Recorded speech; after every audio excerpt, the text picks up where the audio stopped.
Are you aware the world order is changing right now? It's not happening in a dramatic movie trailer way where everything collapses overnight. It's changing in the same slow, uncomfortable way it has many times before. The rules of money, power, and influence are quietly shifting, while most of us are busy working, scrolling, and arguing about headlines that feel urgent but rarely explain what's actually happening underneath. To understand what a world order really is, imagine the world as a giant group project. There's almost always one country that does most of the work, sets the standards, and controls the shared systems everyone relies on, like the financial system or major trade routes. Everyone else goes along with it, not because the arrangement is perfect, but because stability is better than chaos. That arrangement who leads, and how money and power flow between everyone, is what we mean by the world order. What history makes very clear is that this leadership role is never permanent. Long before the United States held the throne, it belonged to Britain. Before Britain, it belonged to the Dutch. Before the Dutch, it belonged to Spain, and before Spain, to empires like Rome. And every single one of them, without exception, believed their dominance was normal, deserved and permanent, right up until the moment it clearly was not. Each one rose to power in a different way.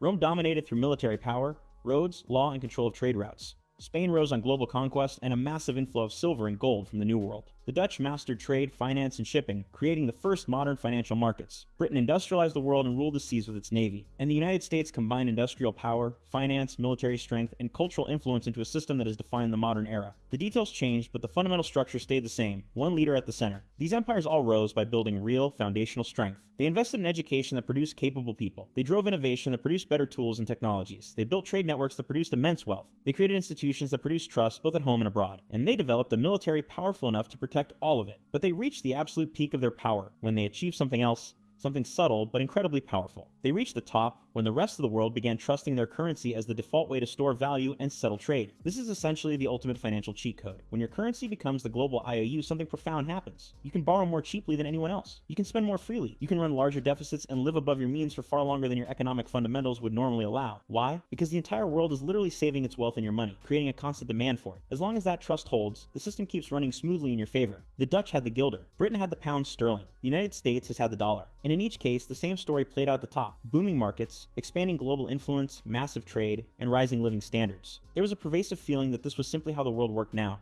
that this was the natural order of things. But that cheat code always comes with a hidden cost, because easy borrowing inevitably leads to rising debt. Rising debt fuels asset bubbles, and bubbles eventually always burst. When they do, governments are faced with a terrible choice. Default on their debts, causing immediate and excruciating pain, or print money to cover the promises they can't keep. Almost every single time they choose to print. Default is political suicide. Printing spreads the pain quietly over time through inflation. This process slowly, almost invisibly weakens the currency, even as asset prices seem to be going up. This is where internal tension begins to build. The wealth generated by money printing doesn't rise evenly. People who own assets, stocks, real estate get rich, while people who earn wages see their purchasing power decline. Some benefit early and massively, while others fall further and further behind.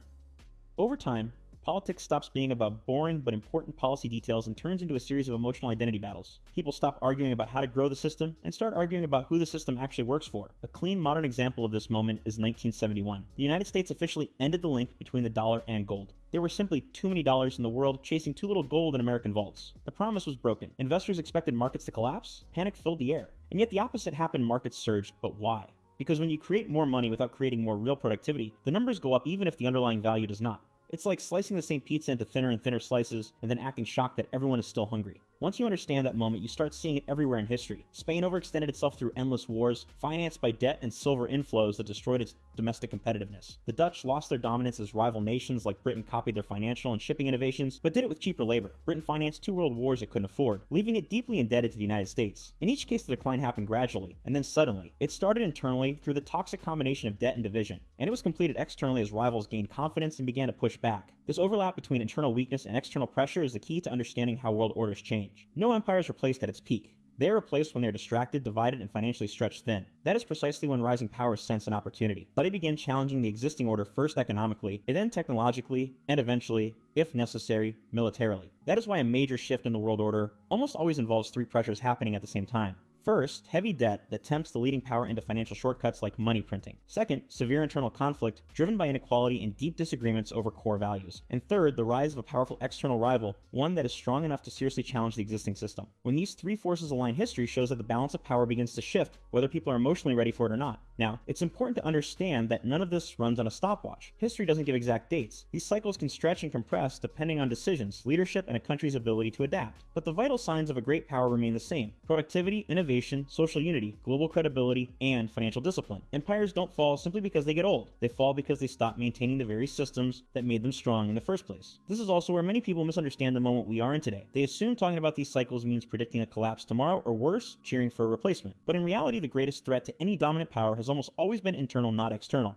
It is far easier to blame rivals abroad than it is to fix the corrosive problems of debt, division, and a loss of trust at home. So when people say the world order is changing, what they're really saying is that the same pressures that ended past eras are visible again. Rising debt, louder and more bitter internal conflict, rapid technological competition, a global system that is slowly but surely adjusting to new realities of power, trade, and money. Whether the current leader extends its dominance or shortens it depends almost entirely on how it responds to these exact pressures. The real takeaway here is not fear or doom or prediction. It's perspective. Because once you understand that the rules have always changed, you stop being so shocked by crises. You stop mistaking the daily noise for the underlying signal. And you start asking better questions about where real value, stability, and opportunity are likely to exist as the entire system evolves. Understanding the framework isn't about picking a side or predicting the end of the world. It's about not being blindsided when the rules shift. Because they always have, and they always will. The only real question is whether you see it early or you see it late. And that's the breakdown. If you learned something new, leave a like and subscribe, but more importantly, drop a comment with what we should break down next, since these videos are driven by your requests. And until next time, stay curious and keep learning.